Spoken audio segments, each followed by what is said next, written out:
बच्चों, स्वागत है फिर से एक बार स्टडी विद यूनिक पर। हमारा चालू है बच्चों चैप्टर 6 जो कि है हमारा light refraction of light related. ठीक है, तो आज हम पढ़ने जा रहे हैं उसी चैप्टर का एक टॉपिक जो कि है ट्विंकलिंग ऑफ स्टार्स, मिराज। और हमें जो तारे ट्विंकल ट्विंकल लिटिल स्टार करते हुए दिखते हैं वो भी क्यों होते हैं ये भी आज जानेंगे। ठीक है, तो चलिए बच्चों शुरू करते हैं हमारा टॉपिक जो कि है ट्विंकलिंग ऑफ स्टार्स, मिराज। ये दो टॉपिक मेन है और एटमॉस्फेरिक रिफ्रैक्शन। ठीक है, लेकिन उससे पहले आप यहाँ देख पा रहे हो क्योंकि मैंने तो इमेजेस ली है। ये हमारा एक रोड है और ये होली फायर। ये आपके एक्टिविटी बेस्ड क्वेश्चन है। ठीक है, यहाँ दिए गए ये दो क्वेश्चन आपके टेक्स्ट बुक में, तो मैं इन्हें लेना चाहता था। ठीक है, बहुत से बच्चे सोचते होंगे इस चीज को, मैंने भी सोचा था बचपन में देखने के बाद, लेकिन मुझे आंसर्स मिले नहीं उसके क्योंकि इंटरैक्टिव लर्निंग तब थोड़ी कम थी। लेकिन मैं आपको ऐसे नहीं रहने दूंगा, मैं आपको वो चीज पूरे अच्छे तरीके से एक्सप्लेन करूंगा कि क्यों ऐसा होता है। ठीक है, तो चलिए शुरू करते हैं। देखिए यहाँ आप इस रोड को देख सकते हैं बड़े से, और यहाँ देखो आपको ऐसा लग रहा है वाटरी पैचेस दिख रहे हैं। देखो छोटे छोटे छोटे छोटे, देखो रास्ते पे अगर आप देख पा रहे हो अच्छे से तो देखो, यहाँ देखो यहाँ एक आपको स्पॉट दिख रहा है वाटरी, यहाँ ऐसे लगता है। जब भी हम हाईवे से ट्रैवल करते हैं ना बच्चों, समर्स में या बहुत तेज जब धूप पड़ रही होती है, तो आगे ऐसा लगता है कि स्पॉट्स है बहुत सारे, जैसे लेक है, लेक पानी के पॉटहोल से ऐसा लगता है हमें आगे। लेकिन वो होते हैं क्या? नहीं। तो वो क्यों दिखते हैं हमें? ठीक है, सबसे पहले ये बात समझते हैं। ठीक है, देखो रास्ता होता है कंक्रीट का बना होता है या डांबर से बनता है। ठीक है, ब्लैक कलर का होता है, तो बहुत सारे हीट को अपने अंदर एब्जॉर्ब कर लेता है और बहुत गर्म हो जाता है। ठीक है, तो बहुत गर्म होने के कारण उसके ऊपर की जो हवा है उसे भी गर्म कर देता है। ठीक है, तो हवा गर्म होने के कारण उसका रिफ्रैक्टिव इंडेक्स कम हो जाता है, क्योंकि गर्म हवा का रिफ्रैक्टिव इंडेक्स कम है, क्योंकि जो उसके मॉलिक्यूल्स है वो दूर दूर चले जाएंगे जिस कारण से लाइट इजीली पास हो जाएंगी, तो रिफ्रैक्टिव इंडेक्स कम हो गया।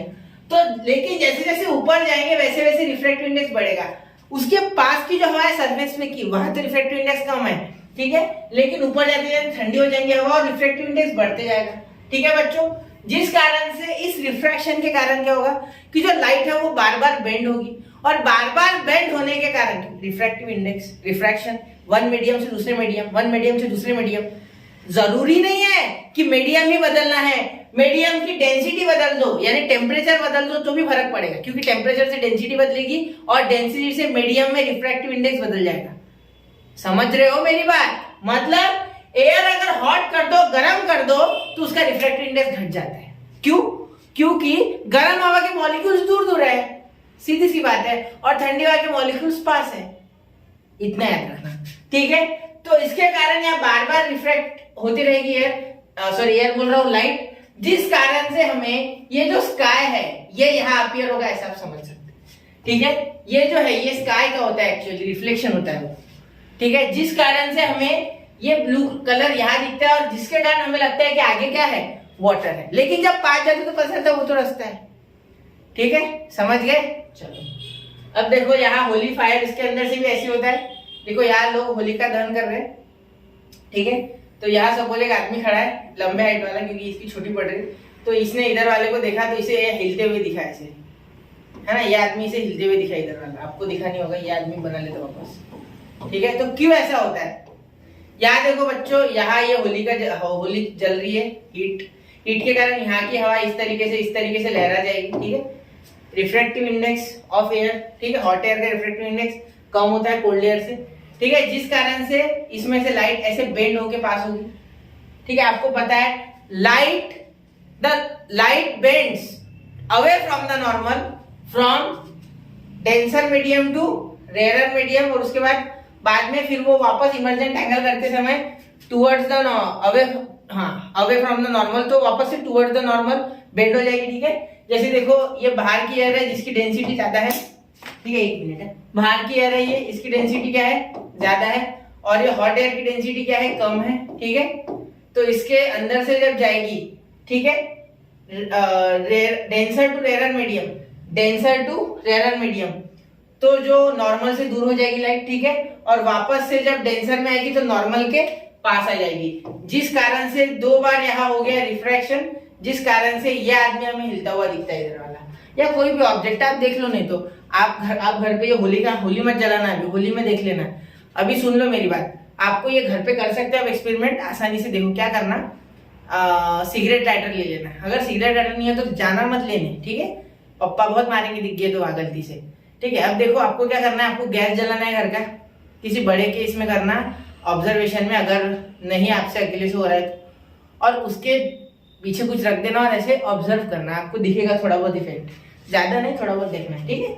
तो चलो तो देखते हैं बच्चों ये मिराज क्या होता है, ठीक है। ये आपने जनरली डेजर्ट में देखा होगा, ठीक है, डेजर्ट में अगर आप कभी गए हो तो आपने देखा होगा, या कहीं मूवी वगैरह में देखा होगा। तो उन्हें लगता है कि आगे तालाब है, पानी है, मस्त खाने को सेब है, अंगूर है, लेकिन रहता कुछ नहीं है, ठीक है। तो देखो क्या होता है ये कि वहां अगर आसपास वो है तो ही वहां दिखता है। मिराज दिखने का मतलब है वहां आसपास तो कहीं वो है, ठीक है। क्योंकि देखो क्या होता है, जो डेजर्ट है वो बहुत ज्यादा गर्म होता है, गर्म होने के कारण उसकी जो सरफेस की जो हवा होती है डेजर्ट के सैंड के पास की, वो बहुत गर्म हो जाती है, जिस कारण ऊपर जाते जाते एयर कोल्ड हो जाएंगे। देखो ऊपर कोल्ड एयर, नीचे हॉट एयर, ठीक है। ये हॉट सरफेस, यहाँ रेत है, रेत पूरी रेत, सैंड है पूरी, ठीक है। तो जिस कारण से ये जो इमेज बनती है किसी भी ऑब्जेक्ट की, ठीक है, वो इमेज से ही हमें लगता है कि लाइट रेज आ रही है, ठीक है, वो इमेज से ही लाइट रेज आ रही है ड्यू टू रिफ्रैक्शन। क्योंकि यहाँ जल्दी से हवा यहाँ बहुत गर्म है और यहाँ बहुत ठंडी है, मतलब यहाँ इसके कंपैरिजन में बहुत ठंडी है, ठीक है। जिस कारण से ये कर लो, the light rays coming from distance appear to be coming from the image inside the ground. मतलब हमें क्या लगता है कि यहाँ से लाइट रेज आ रहे हैं, ठीक है, जबकि यहाँ से आने चाहिए तो यहाँ से आ रहे हैं, ऐसा हमें लगता है। क्यों? ये आंखों का धोखा, इल्यूजन है ये, उससे ज्यादा कुछ नहीं है, ठीक है। तो इल्यूजन होने के कारण यहाँ से आ जाएगा। क्यों?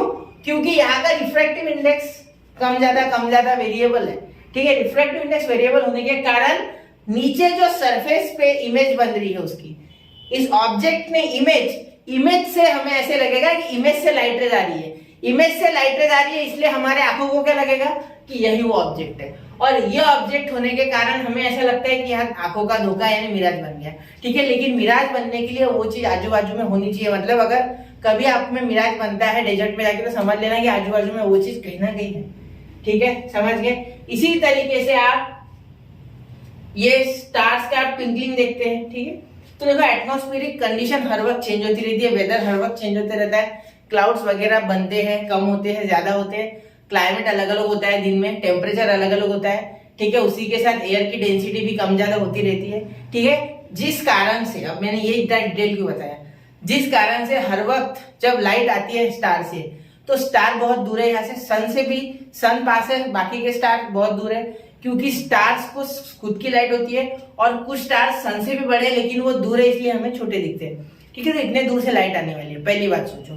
तो दूर से लाइट आ रही है, ऊपर से अर्थ की जो एटमॉस्फेयर है, ठीक है, वो यूनिफॉर्म नहीं है। ऊपर 90% जो एटमॉस्फेयर है वो पहले 3 से 4 किलोमीटर में अर्थ की कॉन्सेंट्रेटेड है, बाकी 10% ऊपर है।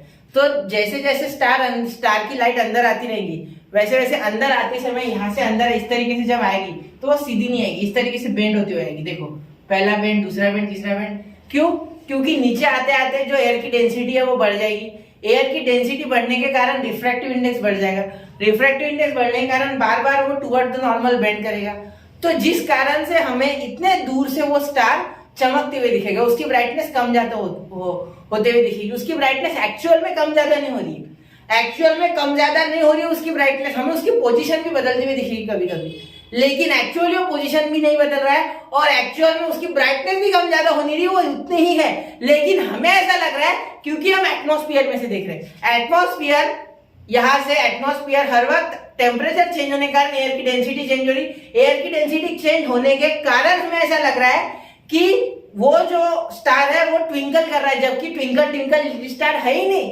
Star is always giving light, means it always emitting light. जैसे सन हर वक्त लाइट देते रहता है, सन पास में, इसलिए हमें वैसा नहीं लगता है। सन अगर दूर होता तो सन को भी हम ट्विंकल टिंकल लिटिल स्टार बोल देते, ठीक है। तो एक्चुअली ये ट्विंकल ट्विंकल लिटिल स्टार है रिफ्रैक्शन का फिनोमेना है और कुछ नहीं, रिफ्रैक्शन ऑफ लाइट के कारण हमें ऐसा दिखता है। इतने दूर से आते हैं, तो इतने दूर से लाइट आ रही है, तो सीधी सी बात है कि अपना पाथ इतने तेजी से बदलते हुए देख के, मतलब उसका पाथ अगर इतने तेजी से आप बदलोगे, क्योंकि वो तो बदलना है उसे, क्योंकि एयर की डेंसिटी नीचे आते आते बढ़ जाएगी, एटमॉस्फेयर बढ़ जाएगा नीचे आते आते, क्योंकि 90% एटमॉस्फेयर 3 से 4 किलोमीटर में। तो इस कारण से क्या होता है, हर वक्त टेम्परेचर भी चेंज होता रहता है अर्थ का। दिन भर में अलग अलग टेम्परेचर होते हैं, पता होगा आपको, ये होते हैं ना। रात को अलग टेम्परेचर, दिन में अलग टेम्परेचर, दोपहर को शाम को अलग टेम्परेचर, 4 बजे अलग, 5 बजे अलग। तो ऐसे टेम्परेचर वेरिएशन के कारण भी रिफ्रैक्टिव इंडेक्स कम ज्यादा होते रहता है एयर का, जिस कारण से हमें stars appear to be twinkling, जबकि स्टार ट्विंकल नहीं होते। ठीक है, यही अब देखो सूरज हमें पहले ही दिख जाता, सूरज की लाइट हमें पहले ही दिख जाती, जबकि सूरज उगा हुआ भी नहीं होता है। ठीक है, वो भी रिफ्रैक्शन के कारण ही होता है। देखो इस तरीके से अर्थ होती है, यहाँ सूरज होता है सन, तो यहाँ से जब इस तरीके से लाइट जाती है तो ये अर्थ के एटमॉस्फेयर के कारण अंदर बेंड हो जाती है और हमें अंदर दिख जाती है। ठीक है, सूरज उगने से पहले लाइट दिख जाती है, यही कारण है उसके पीछे का रिफ्रैक्टिव इंडेक्स, रिफ्रैक्ट हो जाती है वो लाइट और वो बेंड होके नीचे गिर जाती है इस तरीके से, ऐसा पाथ। समझ गए? क्लियर? अब यही होता है। ठीक है, अब अपरेंट पोजीशन का एक बार देख लेते वापस। देखो इसके हिसाब से बता देता, the apparent position of the stars keeps changing a bit, this is because the motion of the atmospheric air and air density, जैसे कि मैंने आपको बताया temperature, because of this the refractive index of the air keeps on changing continuously, जो कि मैंने आपको बता दिया। Because of this change the position and the brightness of the star keeps changing continuously, therefore stars appear to be twinkling, जो मैंने आपको बताया। ठीक है, समझ गए? क्लियर? अब आगे देखो, प्लैनेट्स क्यों ट्विंकल नहीं होते, अब ये भी बताया गया है हमें। ठीक है, तो प्लैनेट्स इसलिए ट्विंकल नहीं होते बच्चे, क्योंकि प्लैनेट को खुद की लाइट नहीं है। ठीक है, पहली बात, और प्लैनेट बहुत पास है, प्लैनेट हमारे स्टार से बहुत पास है, स्टार बहुत दूर है, डिस्टेंस मैटर कर रहा है, स्टार बहुत दूर है, स्टार इतना दूर है कि सन से भी दूर है, तो सोचो प्लैनेट तो सन से पास ही है हमारे। ठीक है, तो प्लैनेट पास होने के कारण हमें ट्विंकलिंग नहीं दिखते। ठीक है, उनके पास सेल्फ लाइट भी नहीं है, ऊपर से पास है। ठीक है, और वो स्टार इतने दूर है बेचारे, तो इसलिए हमें वो ट्विंकलिंग करते हुए दिखते। ठीक है, समझ गए? अब ये और एक चीज बता दी मैंने आपको, बताया नहीं क्या कि सन हमें पहले ही दिख जाता आने से, और डूबने के बाद भी थोड़ी देर तक लाइट रहती है सन की, तो वो वही कारण मैंने आपको बताया अभी कि रिफ्रैक्शन ऑफ लाइट के कारण ये सारा होता है, और change in temperature of air बहुत ज्यादा इफेक्ट करता है इसमें, क्योंकि डेंसिटी हर वक्त एयर की क्या हो रही है, चेंज हो रही है। ठीक है, अब डिस्पर्शन ऑफ लाइट, अब डिस्पर्शन ऑफ लाइट यानी आप समझ लो कि हमने क्या किया, एक लाइट रे, एक व्हाइट लाइट को डाला या सनलाइट को डाला एक प्रिज्म में से इस तरीके के, तो यहाँ से जब लाइट ऐसी गई तो ऐसा पाथ नहीं फॉलो करेगी, वो इस तरीके से बात करेगी क्योंकि रिफ्रैक्शन होगा। ठीक है, क्योंकि इसका रिफ्रैक्टिव इंडेक्स ये डेंसर है, डेंसर मीडियम। कौन? ये प्रिज्म, ये एक डेंसर मीडियम है, और ये कहाँ से आया है, एयर से, और एयर क्या है हमारा रेयरर मीडियम। क्या है बच्चों? Rarer medium. तो इस तरीके से लाइट इसके अंदर आ गई, तो लाइट को इस प्रिज्म ने व्हाइट लाइट, मतलब जो व्हाइट लाइट है या सनलाइट है, उसको 7 रंगों में डिवाइड कर दिया। ठीक है, उन रंगों को हम क्या बोलते हैं बच्चों? विबज्योर, विबज्योर। ठीक है, violet, indigo, blue, green, yellow, orange, red. सबसे ज्यादा वेवलेंथ रेड की है, सबसे कम वेवलेंथ वॉयलेट की है। ठीक है, सबसे ज्यादा डेविएशन वॉयलेट शो करेगा, सबसे कम डेविएशन रेड शो करेगा। डेविएशन यानी ये एंगल, सबसे कम एंगल रेड बनाएगा, सबसे ज्यादा एंगल वॉयलेट बनाएगा, याद रखना। ठीक है, समझ गए? जिस कारण से ये जो लाइट है ये इस तरीके से बेंड होती जाएगी। ठीक है, सबसे बड़ा बैंड देखो किसका है, ग्रीन का है। ठीक है, अब देखो यहाँ जो 7 कलर है, ठीक है, जो व्हाइट लाइट है, इसका मीनिंग क्या हो गया कि जो व्हाइट लाइट है उसके ही ये 7 कलर है। इसका मतलब है कि इन 7 कलर को मिला के व्हाइट लाइट बनी होगी। ठीक है, या आप क्या कर सकते हैं, यहाँ पे एक न्यूटोनियन डिस्क बना लो, मतलब क्या करो, एक डिस्क लो, उसमें 7 एंगल में डिवाइड करो, उसे सेम करो, और उसमें ये 7 कलर आप कलर कर दो, और उसे घुमाओ बहुत जोर से, एक ड्रिल मशीन को लगा के उसको घुमाओ, या बहुत जोर से घुमाओ उसे, आप हाथ से कैसे भी घुमाओ। तो जब आप घुमाओगे ना तो आपको व्हाइट अपीयर होगी, व्हाइट। मेरा उसके ऊपर एक वीडियो भी है, मैंने बनाया है, ड्रिल मशीन में डाला है वो न्यूटोनियन डिस्क, और उसे घुमाया। जब मैंने उसको घुमाया तो मुझे व्हाइट अपीयर हुई, वो पूरा व्हाइट तो नहीं दिखता है लेकिन व्हाइट दिखता है। ठीक है, वीडियो में अच्छे से नहीं दिखा हुआ क्योंकि फ्रेम्स पर सेकंड के हिसाब से वो थोड़ा प्रॉब्लमेटिक हो गया, लेकिन मुझे दिख गया वो। ठीक है, तो समझ गया, मतलब व्हाइट लाइट की, white light is a blend of this 7 light, मतलब व्हाइट लाइट इन 7 लाइट को मिला के बनती है, 7 कलर को मिला के बनती है। ठीक है, कलर होती है ऐसे बच्चों की, हर एक कलर की एक अलग स्पेक्ट्रम होता है, अलग इसकी एनर्जी होती है हर एक कलर की। अब आप बोलोगे कि रेड कलर सर ज्यादातर सिग्नल में क्यों इस्तेमाल होता है, अगर आपने देखा होगा तो हर डेंजर साइन पे ज्यादातर रेड कलर होता है। क्यों बच्चों? क्योंकि इसकी वेवलेंथ बहुत ज्यादा है। ठीक है, 600 से ज्यादा है उसकी वेवलेंथ, 600 700। ठीक है, ये उसकी वेवलेंथ है। अब रेड के भी अलग अलग शेड होती है, इसलिए मैं ऐसे वेरी कर रहा हूँ। ठीक है, उसके बाद देखो कि रेड कलर जो है वो जनरली ऐसे डेंजर सिग्नल में, गाड़ी के पीछे की लाइट रेड, ट्रेन का रुकने का सिग्नल रेड, हमारा रुकने का सिग्नल रेड, और क्या डेंजर चीजें जितने भी है वहां रेड से लिखा होता है। क्यों? क्योंकि रेड कलर बहुत ज्यादा जल्दी दिख जाता है और वो स्कैटर नहीं होता है। रेड कलर बहुत दूर तक दिखता है, मतलब रेड लाइट अगर मैं लगा दूं ना तो वो बहुत दूर से दिखेगा, क्योंकि वो स्कैटर नहीं होने देता। वेवलेंथ ज्यादा होने के कारण वो स्कैटर नहीं होता एयर में, बहुत दूर तक वो सीधा ट्रैवल करता है। ठीक है, समझ गए? मतलब बहुत दूर तक ट्रैवल होने की क्षमता होती है रेड लाइट में। ठीक है, जिस कारण से हम ज्यादातर रेड लाइट ही इस्तेमाल करते हैं। सिग्नल में बोलो या जहां डेंजर सिग्नल है वहां बोलो, या आपके स्टॉप लैम्प में बोलो, जब स्टॉप लैम्प ब्रेक मारते हो तो कार का, बाइक का, ट्रक का, जो भी है वो हमेशा रेड होता है। समझ गए? आ गया ध्यान में? अब देखो, from incident white light how will you obtain white emergent light by making use of two prism. कुछ नहीं, ये एक प्रिज्म है, ठीक है, इसको दूसरा प्रिज्म ऐसे चिपका दो तो यहां से पहले गिरेगा, यहां स्कैटर हो जाएगा, फिर वापस से ये स्कैटर लाइट ऐसे गिरेगी और वापस से एक बार व्हाइट लाइट बाहर आ जाएगी। ठीक है, और एक प्रिज्म इसमें ऐसे चिपका दो, पैरेललोग्राम कंप्लीट कर लो इस तरीके से। ठीक है, बन गया आपका वापस से, ये वापस से बाहर आते समय व्हाइट लाइट हो जाएगी। ठीक है, अब देखो, तो देखिए बच्चों, अब देखते हैं partial and total internal reflection, जो कि हमारे इसमें लास्ट टॉपिक होने वाला है। उसके बाद हम रेनबो कैसे बनता है ये देखेंगे और यह हमारा चैप्टर खत्म हो जाता है। एक एक टॉपिक अच्छे से नोट्स बना के लिखना है इसका, बहुत इंपॉर्टेंट चैप्टर है, बहुत सारे कंसेप्ट इंपॉर्टेंट थे, आसान थे कंसेप्ट, मक्खन थे, लेकिन फिर भी जानना जरूरी है और बहुत अच्छे से समझना जरूरी है, क्योंकि आपको आगे ऑप्टिक्स ही वो चैप्टर है जो आपको चैलेंजिंग लगेगा। आगे की क्लासेस की बात कर रहा हूं मैं। ठीक है, तो देखो, when light enters a rare medium from a denser medium it gets partially reflected. बराबर है, जब लाइट रेयर मीडियम से डेंसर मीडियम में जाती है बच्चों, रेयर मीडियम से डेंसर मीडियम, तो एक तरीके से वो रिफ्लेक्ट हो जाती है। जैसे हमने ग्लास स्लैब में देखा था कि जब ग्लास स्लैब में हमने इस तरीके से लाइट डाली तो इस तरीके से बेंड हो गया, जिससे कि एंगल ऑफ इंसिडेंट बड़ा हो गया और एंगल ऑफ रिफ्रैक्शन छोटा हो गया। ठीक है, लेकिन क्या पूरी लाइट जाती है? नहीं बेटा, नहीं जाती, थोड़ी सी लाइट वापस आती है इस तरीके से। देखो, मतलब अगर हम ग्लास स्लैब पे लाइट डाल दिया तो इस तरीके से थोड़ा रिफ्रैक्शन तो होगा बच्चों, लेकिन कुछ लाइट वापस आ जाएगी इस तरीके से।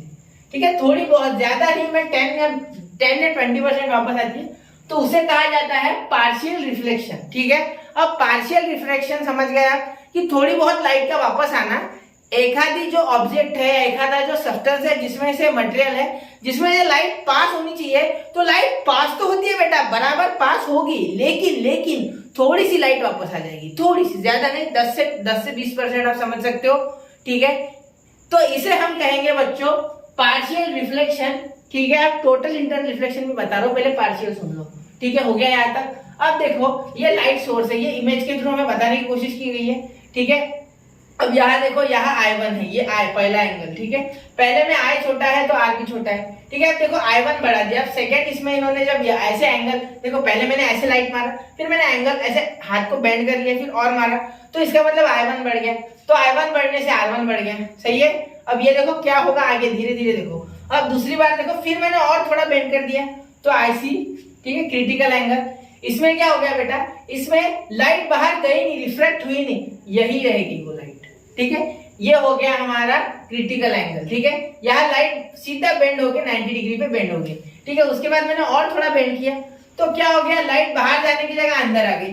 ठीक है, मतलब ये जो सरफेस ऑफ वाटर है, इसने एक मिरर की तरह बिहेव किया और पूरी की पूरी लाइट अंदर क्या कर दी, रिफ्लेक्ट कर दी। क्या कर दी, रिफ्लेक्ट कर दी। इसे ही कहा जाता है टोटल इंटरनल रिफ्लेक्शन। अब हर एक इस फिनोमिना को मैं अच्छे से एक्सप्लेन करता हूं। देखो क्या किया मैंने, पहले लाइट लिया, मैंने एक टॉर्च ले लिया, एक सोर्स ले लिया, एक लेजर ले लिया, एक बैटरी ले ली, कुछ भी ले लिया मैंने जिसमें से लाइट निकल रही है। ठीक है, उसे इस तरीके से इंसिडेंट किया तो मैंने देखा कि एंगल ऑफ इंसिडेंट के साथ एंगल ऑफ रिफ्रैक्शन बन गया। ठीक है, लेकिन थोड़ी बहुत लाइट अंदर आती है, ये तो फिक्स है, आपको ये तो पता है कि थोड़ी बहुत लाइट तो अंदर आती है।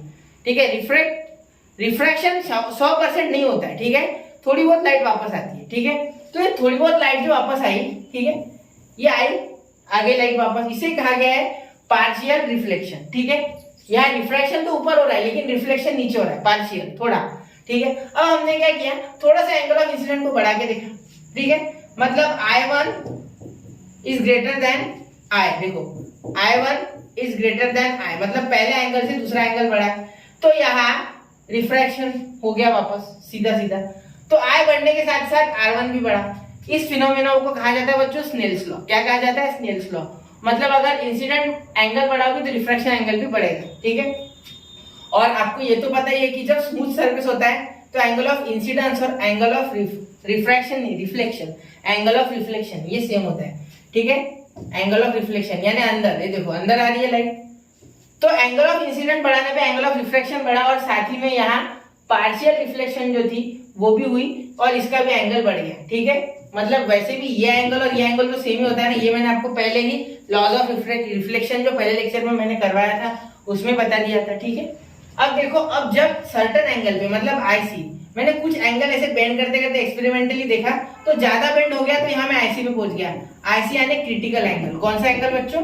Critical angle. अब क्रिटिकल एंगल यानी ऐसा एंगल जहां रिफ्रैक्टेड लाइट जो है वो गई ही नहीं बाहर, रिफ्रैक्टेड लाइट गई नहीं, हमारी डेंसर मीडियम से रेयर मीडियम में गई नहीं, वो सीधा इसके सरफेस पे बेंड हो गई। जो लाइट है वो सीधा सरफेस पे आ गई, सरफेस पे इंसिडेंट हो गई, मतलब सरफेस से ऐसी सीधी चली गई वो, ठीक है, वो बाहर गई ही नहीं। इस पोजीशन को हम कहेंगे क्रिटिकल एंगल। इस एंगल को क्या कहेंगे? Critical angle. मतलब क्रिटिकल एंगल ऐसा एंगल होता है, एंगल ऑफ इंसिडेंट ऐसा एंगल, मतलब क्रिटिकल एंगल ये इंसिडेंट को होता है, मतलब क्रिटिकल इंसिडेंट एंगल एक ऐसा एंगल होता है जिसपे लाइट बाहर जाएगी ही नहीं, मतलब डेंसर मीडियम से लाइट रेयर मीडियम में यहाँ गई ही नहीं, वो 90 डिग्री पे बेंड हो गई। 90 डिग्री पे क्या हो गई? बेंड हो गई, मतलब नॉर्मल के साथ उसने 90 डिग्री का एंगल बना दिया। समझ गए? ये नॉर्मल, ठीक है, ये तो आपको पता है ऑलरेडी, ठीक है। अब देखो यहाँ हमने और आईसी से आगे बढ़ गए, मतलब अब इंसिडेंट एंगल में हमने क्रिटिकल से भी बड़ा कर दिया, मतलब और मैंने थोड़ा बड़ा करके देखा भाई क्या होता है। तो यहाँ मैंने ऑब्जर्व किया कि बाहर जाना तो दूर, अब पूरी की पूरी लाइट अंदर ही हो गई बेंड, अंदर ही बेंड हो गया, अंदर ही रिफ्रैक्शन हो गया, सॉरी रिफ्लेक्शन हो गया। मतलब रिफ्रैक्शन होने की जगह क्या हो गया? रिफ्लेक्शन। इसे ही कहते हैं टोटल इंटर रिफ्लेक्शन। मतलब अगर हमने एंगल क्रिटिकल एंगल के बियॉन्ड अगर और इंसिडेंट एंगल को बढ़ाया तो एक पॉइंट ऐसा आएगा कि जहां पूरी की पूरी लाइट अंदर ही रिफ्लेक्ट हो जाएगी, अंदर ही रिफ्लेक्ट हो जाएगी, वो रिफ्रैक्ट होंगी ही नहीं, वो रिफ्लेक्ट ही हो जाएगी, रिफ्लेक्ट हो जाएगी लाइट, रिफ्रैक्ट होगी नहीं, मतलब लाइट बाहर जाएगी ही नहीं, लाइट अंदर की अंदर ही रह जाएगी। इसी पोजीशन को कहा जाता है टोटल इंटरनल रिफ्लेक्शन। समझ गए? क्लियर? नहीं समझे? ठीक है, एक बार वापस बताता हूं। देखो, पहले मैं पानी के अंदर गया, मैंने धीरे धीरे टॉर्च घुमाई, तो मैंने इस तरीके से टॉर्च घुमाई पहले, ठीक है। तो मैंने देखा कि पहले इसमें क्या हो गया? इंसिडेंट और रिफ्रैक्शन जो होता है वो हुआ, लेकिन थोड़ी सी लाइट वापस आई, इसे कहा मैंने पार्शियल रिफ्लेक्शन। ये तो हम हर जगह देखते ही है, करके देख लो चाहिए तो, ठीक है। एक पन्नी लो, एक लाइट लो, उसमें से थोड़ा लाइट पास करो, देखो पन्नी में से लाइट पास तो होगा लेकिन थोड़ा सा लाइट पीछे आएगा, ठीक है।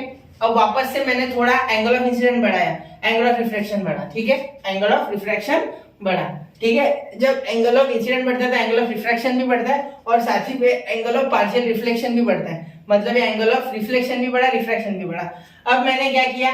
मैंने वापस से बढ़ा, तो मैंने यहाँ देखा कि भाई यहाँ तो बाहर लाइट निकली ही नहीं, लाइट यहाँ बाहर निकलने की जगह सरफेस पे हो गई पूरी फ्लैट, तो सरफेस पे फ्लैट हो गई, मतलब यहाँ क्या हो गया? 90 डिग्री इसने नॉर्मल के साथ बना लिया, ठीक है, क्योंकि नॉर्मल के इधर और इधर हमारे लाया करते हैं एंगल, तो यहाँ एंगल ऑफ रिफ्रैक्शन पूरा 90 हो गया। एंगल ऑफ रिफ्रैक्शन क्या हो गया? पूरा 90। एंगल ऑफ इंसिडेंट के रिफ्लेक्शन में, एंगल ऑफ इंसिडेंट के रिस्पेक्ट में यहाँ एंगल ऑफ रिफ्रैक्शन पूरा 90 हो गया, ठीक है। यहाँ पार्शियल रिफ्लेक्शन नहीं हुआ, यहाँ पार्शियल रिफ्लेक्शन नहीं हुआ, लेकिन जैसे ही मैंने क्रिटिकल एंगल के बियॉन्ड एंगल ले लिया, क्रिटिकल एंगल से ज्यादा मैंने एंगल ऑफ इंसिडेंट ले लिया, ठीक है। क्रिटिकल एंगल, ये क्रिटिकल एंगल भी एक एंगल ऑफ इंसिडेंस है, लेकिन ये 90 डिग्री वाला फिनोमेना दे रहा है रिफ्रैक्शन का, ठीक है। रिफ्रैक्शन, एंगल ऑफ रिफ्रैक्शन है 90, इसलिए उसे क्रिटिकल एंगल कहा जाता है। Critical incidence of critical angle या क्रिटिकल एंगल ऑफ इंसिडेंस आप बोल दो, ठीक है। तो यहाँ इससे जब बड़ा किया तो मैंने देखा कि लाइट तो बाहर गई नहीं और 90 पे भी नहीं गई, तो कहाँ गई? तो टोटली इंटरनल रिफ्लेक्शन हो गया, मतलब पूरी लाइट कहाँ आ गई? अंदर आ गई। कहाँ आ गई? अंदर आ गई। इसी कंडीशन को हमने कह दिया टोटल इंटरनल रिफ्लेक्शन। समझ गए? क्लियर यहाँ पे? अब देखो किस तरीके से रेनबो बनता है। अब रेनबो बच्चों ये एक बहुत ही ब्यूटीफुल फिनोमेना है, ये आपने जनरली देखा होगा कि जब बारिश होती है और साथ साथ में सूरज भी चमकता है, उस केस में होता है ये, ठीक है। वैसे ज्यादातर उसी केस में होता है, आपने देखा होगा। तो यहाँ क्या होता है, हमने क्या पढ़ा बचपन में कि लाइट रेस के ऊपर, रेन ड्रॉप्स के ऊपर लाइट रेस गिरते हैं, वो प्रिज्म की तरफ बिहेव करते हैं और बाहर हमें दिख जाता है रेनबो। लेकिन ऐसा नहीं होता, इतना आसान नहीं है। देखो क्या होता है, एक रेन ड्रॉप के अंदर इंटरनल रिफ्लेक्शन होता है, ठीक है। ये देखो यहाँ ऐसे गया, ऐसे गया, ऐसे गया, वापस अंदर, और ये देखो लाइट रे इस तरीके से।